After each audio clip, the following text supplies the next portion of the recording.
À l'origine de la création de la ZUP de Montpellier, des considérations d'ordre démographique et économique. Montpellier vient d'amorcer ce mouvement d'accroissement de population qui se soldera par le ruban bleu de l'expansion démographique. La ville étouffe dans son cadre urbain, il faut élargir le périmètre de l'agglomération, il faut construire. Et la municipalité prend l'initiative de créer une société d'économie mixte à qui elle confie la réalisation du projet.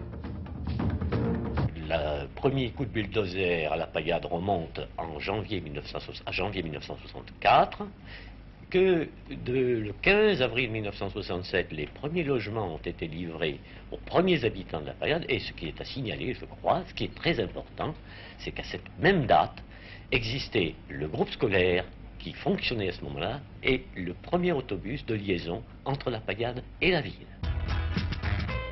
Progressivement, la vie s'organise, ce qui n'était qu'un chantier devient une vraie ville avec ses rues, son centre commercial, ses avenues. Depuis la construction des premiers immeubles, la population de la Payade n'a cessé de croître. En 1967, au terme de la première tranche des travaux, 10 000 habitants, 4 700 logements et bientôt plus du double.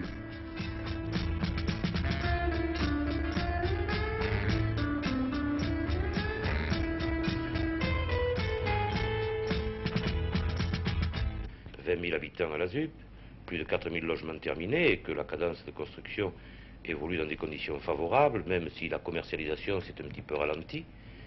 Il suffit d'y rendre d'ailleurs pour se rendre compte de son évolution et du fait qu'il s'agit d'un chantier permanent. La zone sud, nous pensons qu'elle sera terminée d'ici 1 an et demi ou 2 ans. La zone nord-est est terminée pratiquement. La zone nord-ouest va démarrer. Et la zone centrale, nous sommes en train actuellement d'étudier le plan de masse.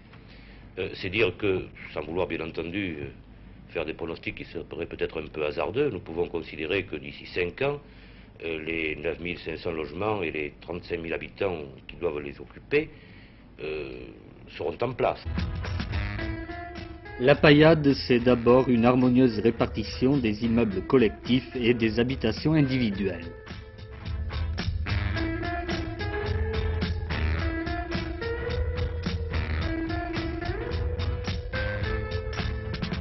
En fait, la Payade, je crois que c'est avant tout, et ce qu'on a voulu surtout réaliser avant tout, c'est un quartier de Montpellier, comme les autres quartiers de Montpellier.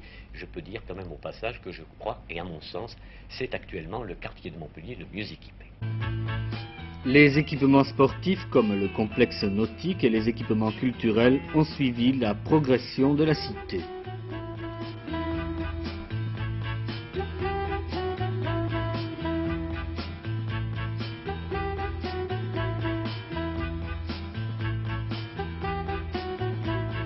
Nous avons maintenant adopté une vitesse de croisière, un peu volontaire d'ailleurs, pour permettre aux équipements collectifs, écoles, centres sociaux, équipements culturels, sportifs, suivent également la cadence de construction.